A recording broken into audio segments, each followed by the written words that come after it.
Propel Fitness Water. With Gatorade electrolytes, zero sugar, and vitamins, Propel hydrates better than water to help you get the most out of your workout and get back to your best self. What propels you? Propel with Gatorade electrolytes. This episode is brought to you by Nordstrom. For 125 years, Nordstrom has been part of your story. The stylist who found the perfect outfit for your big interview. The first pair of walking shoes for your 1-year-old. The tomato soup you shared with your sister at the cafe. These are the moments that make Nordstrom, Nordstrom.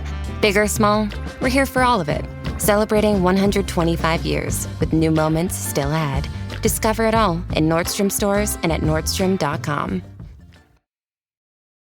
This episode is brought to you by PayPal. You had plans for the last days of summer. And back-to-school shopping has its own plans.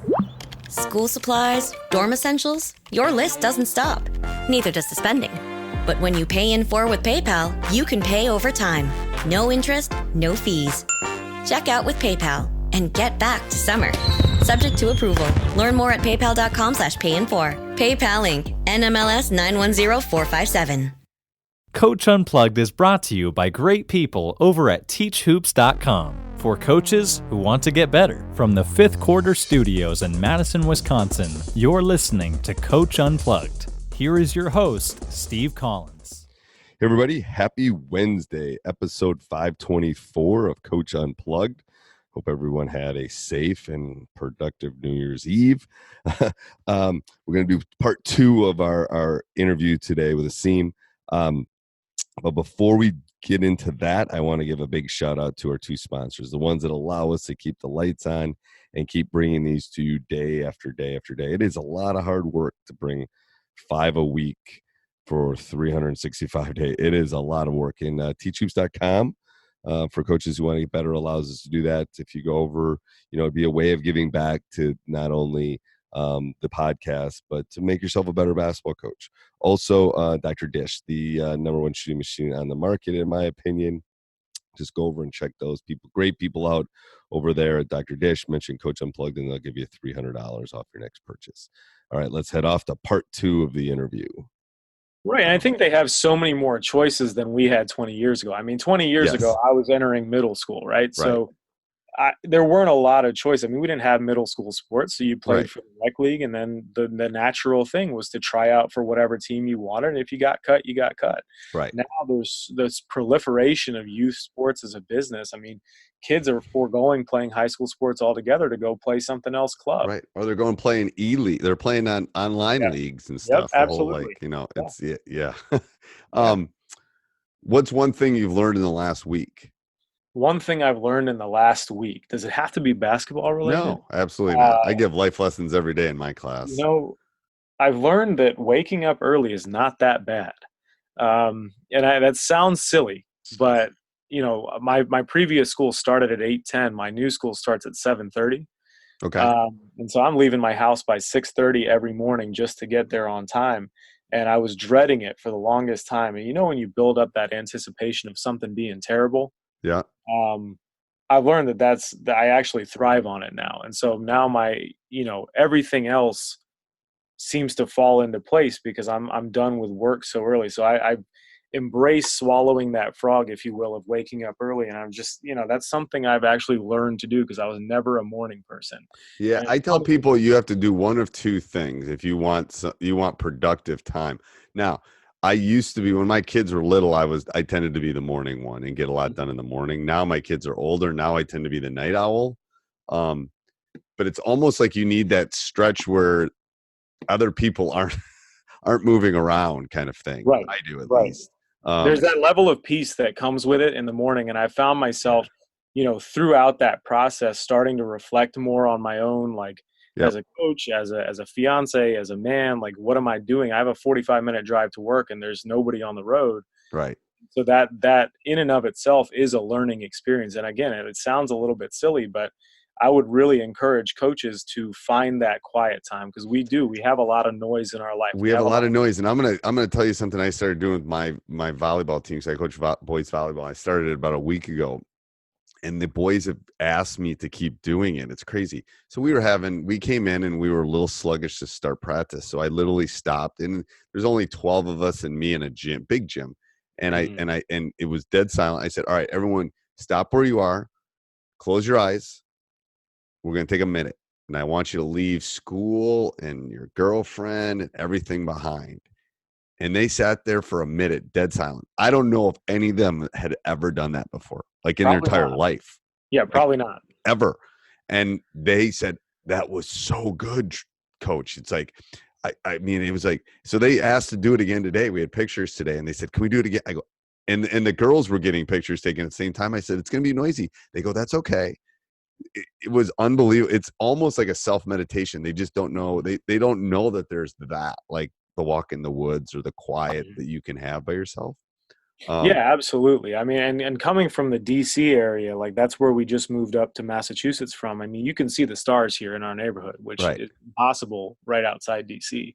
Right. And so I think that plays a large part in it too, is that if you have a quiet place, you can quiet your mind. Yes. And that's just something like with as stressful as coaching and teaching and other, 4 other jobs that you have can be. Taking that time for yourself is super important. And if you can do that for yourself, you can then pour into the people that you're there to serve. So that's the one thing I learned in the last week is I finally came to the realization that, the morning is a great time to get all of those things done. What would you tell a young coach? What would you tell, just a young coach that wanted to get into coaching, like wanted to become a college coach or wanted to become a head high school coach? Yeah, go serve in a capacity where you're going to be challenged before you take on the real challenge. So go be a manager for a college team. Go, be an assistant for an older coach. Go wash the laundry. Go do all those. Don't skip those steps. And I'll tell you, that's the one thing I think that, as somebody who didn't play, whose journey was very atypical, who's had to learn pretty much everything from scratch, by seeking out the resources and asking the right questions, and any job that I've ever gotten, I literally asked for. Like I haven't just had them handed to me because I played somewhere or I was some real good athlete or something like that. It goes back to serving. As a high school coach, I was doing the laundry, and I had no problem with it because as a manager in college, I was doing the laundry. Right. I was sweeping the floor last night. It's like, that's just what you do. Absolutely. And I think that I don't like to say like, oh, this generation, get off my lawn. Like, cause I'm part of it. I'm 31. So if you have the capacity to want to coach, you have to have the capacity to want to serve. And that's something like, again, simple stuff. Ask your head coach, hey, is there anything else I can do for you before I leave for the day? And if they say there is, stay your butt there and do it. Yeah. If you want to do this at a high level, or even if you just want to be very good at it, you got to get out of your own way. And that's something I had to learn the hard way because, again, if I learned something, I thought, okay, I like this. This is the way I'm going to do it. But then intelligent people change their opinion. Well, and I've told people that the coach I am now is because of about 20 different people I took little pieces from all the way along the way, Yeah. And when you're hiring a staff, I was just talking to a coach the other night. When you're hiring a staff, you have to go find, you have to find your Yoda. You have to find your, your wise old coach. You have to find your basketball operation guy. I call them like little gerbil guys that are just sort of energizers or bunny guys. Mm-hmm. You got to find the guy that's going to challenge you, or gal that's going to challenge you. Yeah. I mean, my first head coaching job, I hired the former head coach. He had been there for 8 years as an assistant, 8 years as a head coach. He retired. And then after 2 years with the guy before me, I got the job, and I called him and I was like, hey man, you want to come back? And he said he'd come back for a year. 5 years later, he's still there with the guy that replaced me. Right. And he's 70, 73 years old, and he was all of those things. I mean, he was the idea man. He was the guy who would say no. And that was probably the most important thing for me as a young coach, was to find somebody who's going to say no to me. Who's going to say, you know what, maybe you should think about that before you do it. Because as a coach, we want to do things a certain way.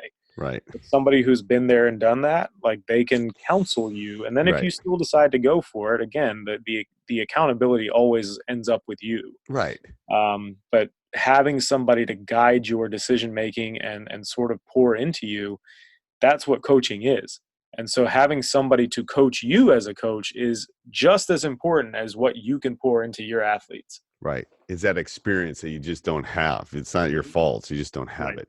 Right. If you could talk to one coach in any sports for an hour, living or dead, who would you talk to?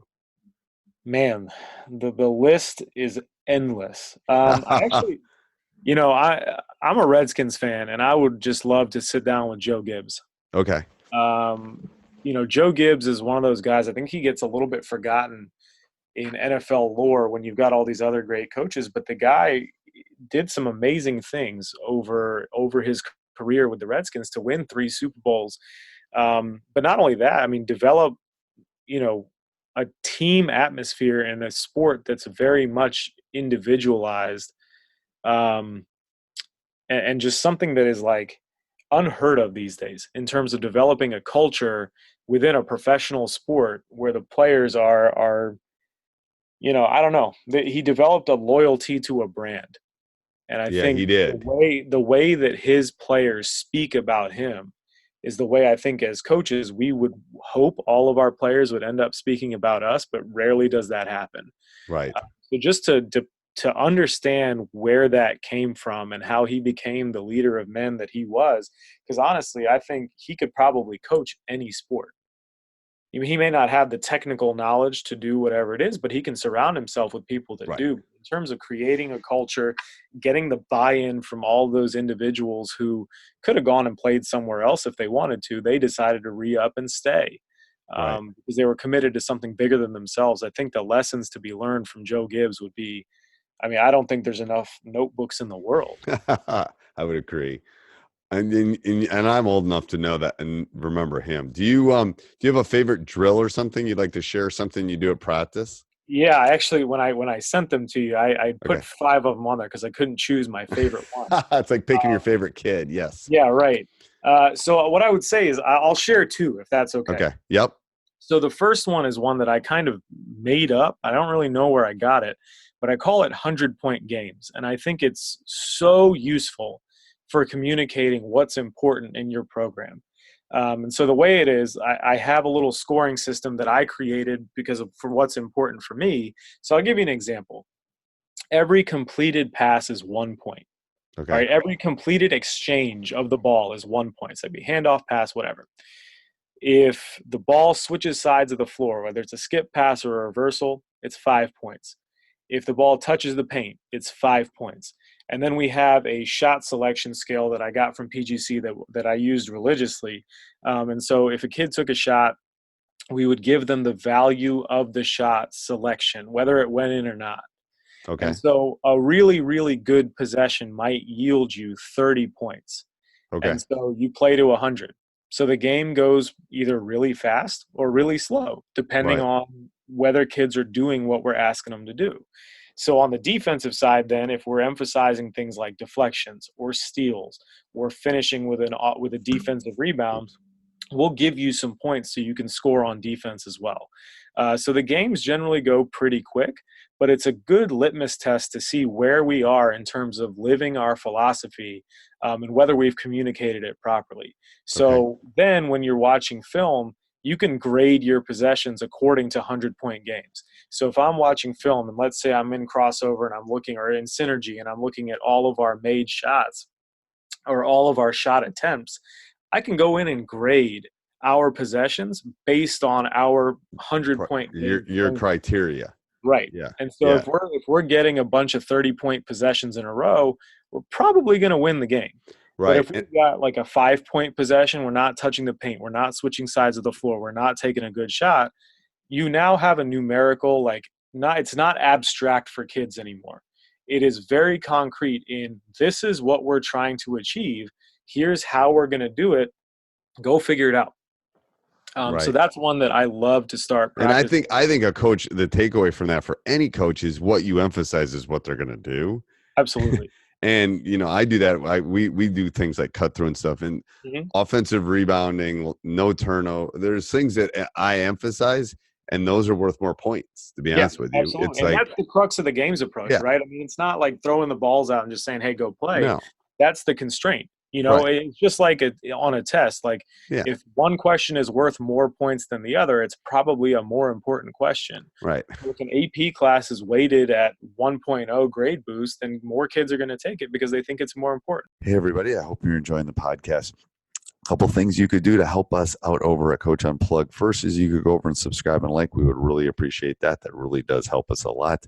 Also, you could go over and check out teachhoops.com. You could make a commitment in your coaching. You could say, I'm going to become a better coach. I am going to sign up for 6 months. I'm going to sign up for a year. I'm going to join this community. Not only does it have resources, not only does it have other coaches, not only does it have a community, it has Coach Collins, who has been successful at every level. I am going to go make that commitment to become a better coach. So go over and check it out. At the time of this, there's a 14-day free trial. I'm not sure that will be the case in perpetuity, but for right now it is. So go over and check it out. All right, let's get back to the podcast. Right. Same thing. So we had a set of rules that were pretty complicated by the end of it, but our kids knew them back and front. And so they were able to then articulate to a teammate or somebody new, hey, this is what we do here. Here's what we're trying to achieve.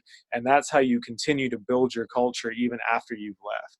Right. So 100-point games was something that, it worked for what it was. And I love it because you can customize it to whatever you want. And really it allows you to you have to do some reflection on what's important to you. And is there a reason you made it 100 points just because of the amount of time? Yeah, flat number. Okay. Because if again, like a 30-point possession, if you're going to only have 3 of those, the game's going to go pretty quick. Pretty fast. And the kids like to see 100 on the scoreboard. Like we never, right. we're not going to score 100 points. Right. So, and then the other one is perfect possession. So Chris from Texas Tech, I'm blanking on his last name, but he had his kill drill that gained some fame during the Final Four. Yep. It's very similar to that. Chris Beard or Barrett? No. Beard? Chris Beard. I think that's his name. Yeah. Anyway, so set the shot clock for 60 seconds. The defensive team, and this is one I got from Todd Kowalczyk when he was at Toledo, I believe. Okay. It was on one of his DVDs, but I adapted it for a high school program, but I think you can use it at any level. Again, it's all about what the non-negotiables are for us on defense. So offense can run whatever they want. This is something where you're training both at the same time, but you're watching the defense. Okay. The defense has to play perfect defense and run that 60 seconds off.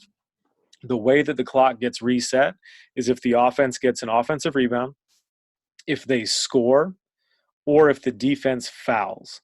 All right, so it's just 3 simple criteria. Last year we added another one where if the defense grabs their shorts, then it's an automatic reset because I'm anal about that. I don't like it when the defense is holding on to their shorts. You're showing weakness. I hate that too. It's ridiculous. But it's not even like when they're tired. It's like I'm pulling my shorts up so that I can move better. That's not a thing. That's just I don't know. I didn't like it. So anyway, those things were resets.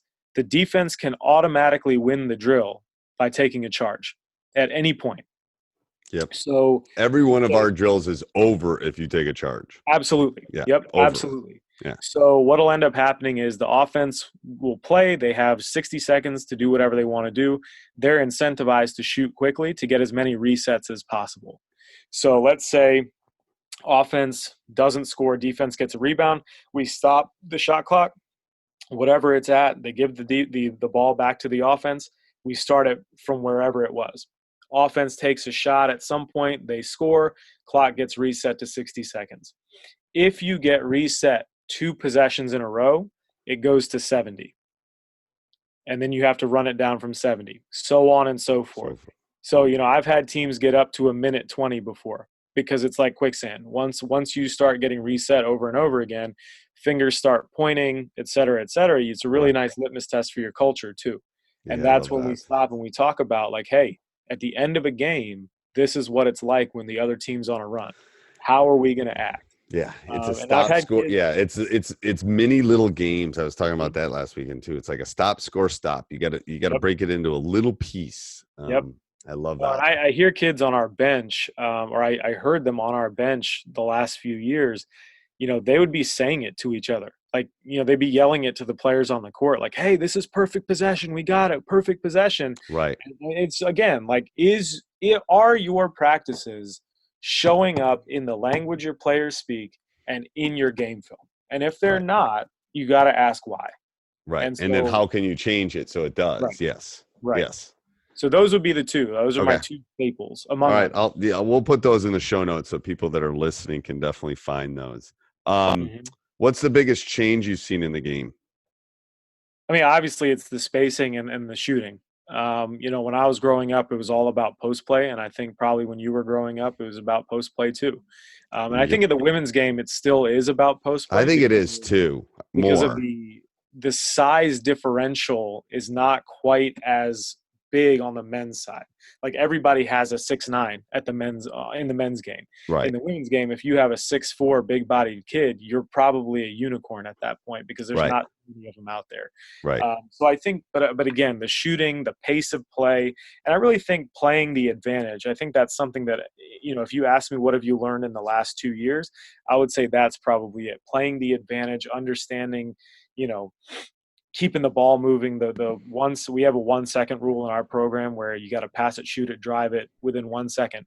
I think so. The pace of play is probably the thing that's changed the most, and I think for the better. I think high school athletics is really about matchups. Yeah, I would say so too. It's really about how do you match up? How do you exploit your best? Or because we're given our players, so it's like. I think there's a lot to be said for that. All right, so I'm going to do rapid fire. Here's how rapid fire will work. I'm going to ask you a question, and then you're just going to give me, doesn't necessarily have to be a rapid question answer, but it's a relatively fast one. Okay. All right. What is your favorite brand of basketball, like literal brand that you use, like Spalding, Brock, those kind of things? Wilson NCAA. Okay. Why? I like the feel of it, and it's readily available everywhere. Okay. One word to describe your ideal player. Versatile. Okay. If you go to one sporting event in the world, what would it be and why? The Women's World Cup, when the United States women's national team is dominating somebody.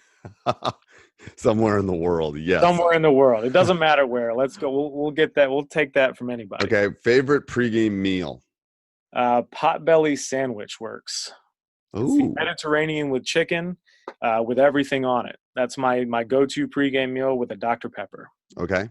Ooh, I like Dr. Pepper. I don't find many Dr. Pepper fans. I'm a Dr. Pepper guy through and through. Oh, I love Dr. Pepper. One skill not being taught in today's game. It's funny. Probably reading the defense before you catch the ball.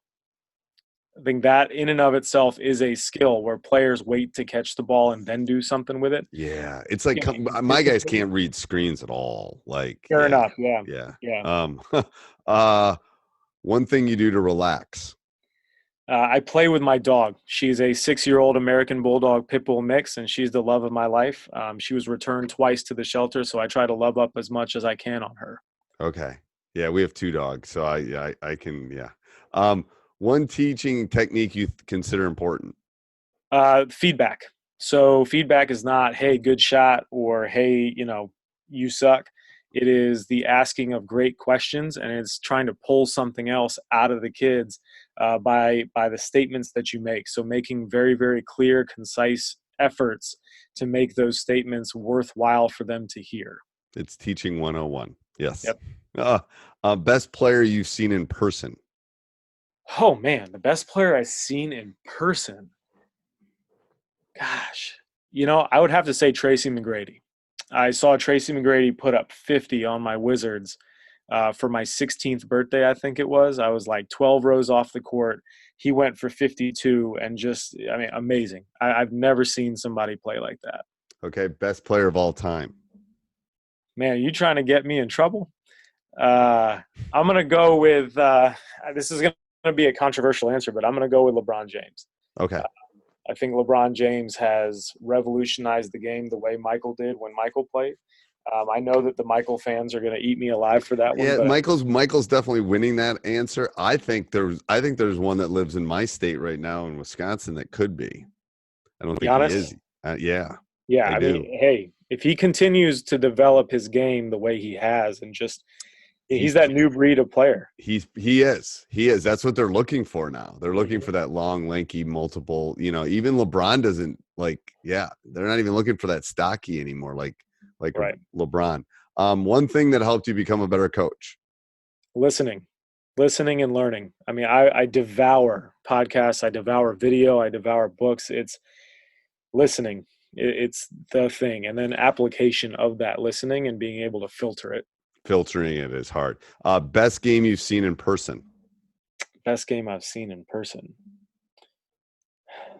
I'm going to say one of the ones I coached in. Okay. Yeah. It's not, not a high level No. NBA or anything like that. But look, man, we were playing our one of our rivals, and we went into double overtime just this past year. And my little 4'11" point guard on 1 foot carried us home. She scored like the last 10 points of the game or something. Just unbelievable. Went coast to coast with 4.6 seconds left for a layup to get us to the first overtime. Just the hairs on the back of my neck stand up when I talk about it, because it was a true team effort, and that kid showed so much grit to will us to win the game. It was I won a state title in triple overtime.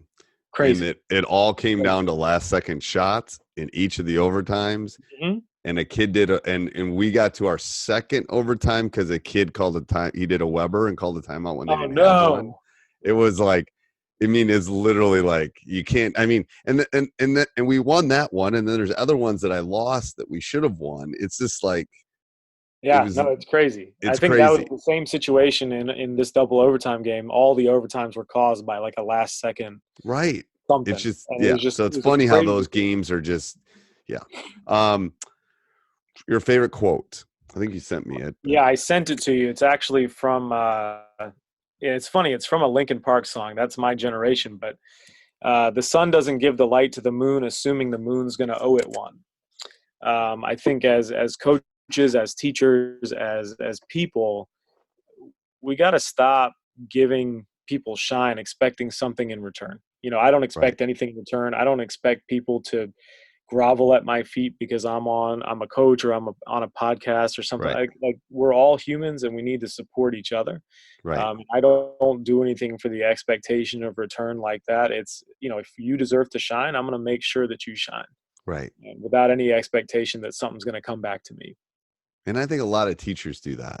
To be honest with you, at least a lot of people I work with, it's like we're just there trying to make an impact on those kids sitting in front of us. And it's that's one of the meanings of life, in my opinion, is like absolutely. One word to describe your coaching style.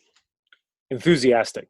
I don't think anything can be accomplished without enthusiasm. And it's always 75 and sunny in the gym. Where else would you rather be? Especially in a Wisconsin winter, right? No, ain't that the truth? Or a Massachusetts winter for that matter. Yeah. There's no reason to not be enthusiastic and to love your players and have fun and get after it with them. Enthusiasm for sure. Best coach of all time. In any sport?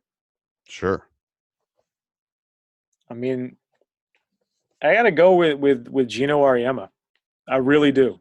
Having seen him live at What Drives Winning last year and hearing him speak about the game, speak about life, just understanding what he's done at Connecticut, the longevity and the consistency of his winning and just the way he built that program, I think the guy could go coach anything and be successful. Yeah. I think it's a really loaded question because I think there's a lot of really good ones. Sure. It's hard. Obviously, yeah. Yeah. I'm a Brad Stevens. I think Brad Stevens, how he kind of did it is unique. And I think how his brain works. Mm-hmm. It's just interesting. Some of these guys jump into the NBA. It's just an interesting, is that the pinnacle? Like Coach K never left, Gino's not going to leave. It's just interesting, I think. One book you'd recommend. Mindset by Carol Dweck. And I know that's probably been an answer several times before, but that book really changed the way, and sort of the follow-up, and some of the video and other research that I read really changed the way I thought about teaching, about learning, about feedback for kids. So, I've really taken a hold of it. And you asked about coaching strategy, the one earlier, and I really forgot to mention that it's not just feedback, but it's feedback about controllable things.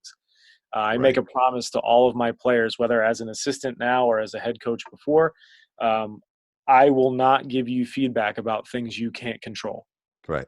Because at the end of the day, if we can control the things that we know we can control, we stand a really good chance of being successful in whatever walk of life we want to. But if we get caught up on feedback about things that are outside of our control, all we're going to do is complain.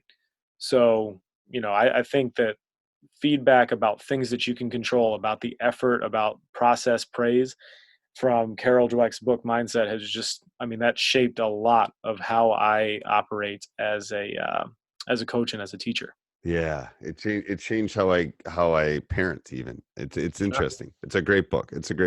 Everybody should get it. All right, any parting words, Coach? I think that's a good one to end on. That's a good statement to end on.